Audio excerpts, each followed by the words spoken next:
المكتب التعاوني للدعوة والإرشاد وتوعية الجاليات بأبها.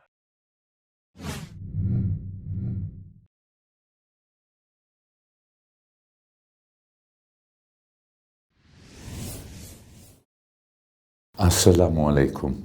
My greetings to you. In my last talk to you about my own personal stages of development towards Islam, I'd like to share with you what I believed helped me.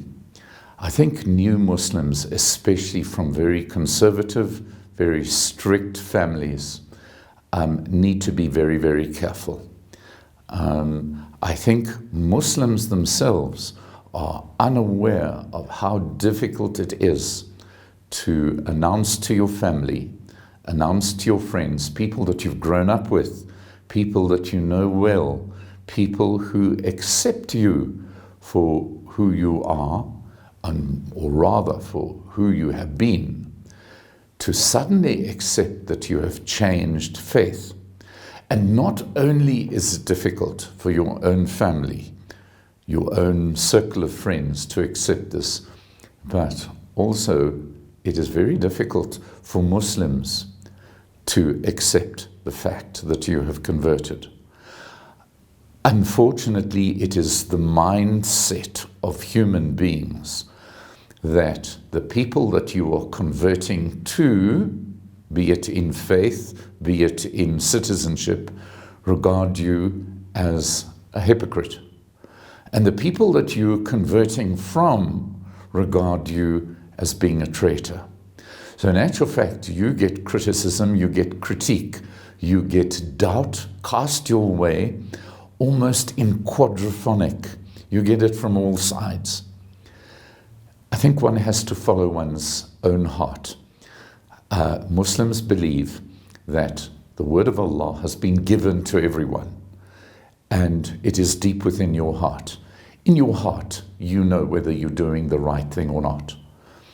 And this is why I think it's so very important for you to understand that Islam is built on five pillars of faith.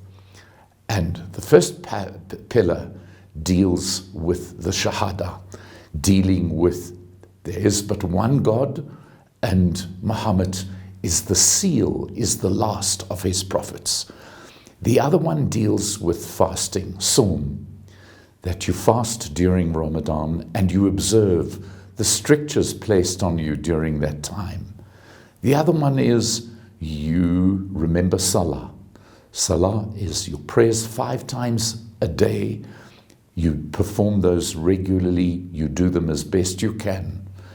The next one is Hajj, pilgrimage, going off to do your pilgrimage, if you are capable, once in your lifetime. And the last one is Zakat, giving of alms, giving of your worldly goods, usually 2.5% to those people in need. One of the things that really helped me was a wonderful hadith that said that God is good and he loves goodness. So you go be good. God is clean. He loves cleanliness. So you be clean. Clean in your life, clean in your thoughts. God is kind and he loves kindness. So you be kind. Kind to your colleagues, kind to your employers, kind to your employees.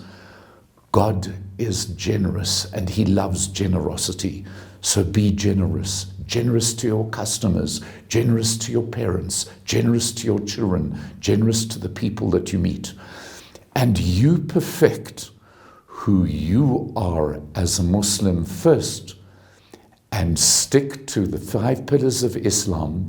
Study, learn, and keep your faith inside your heart. And through your example, show other people that you have come to a new life. That is the best way of being a new Muslim. Assalamu alaikum.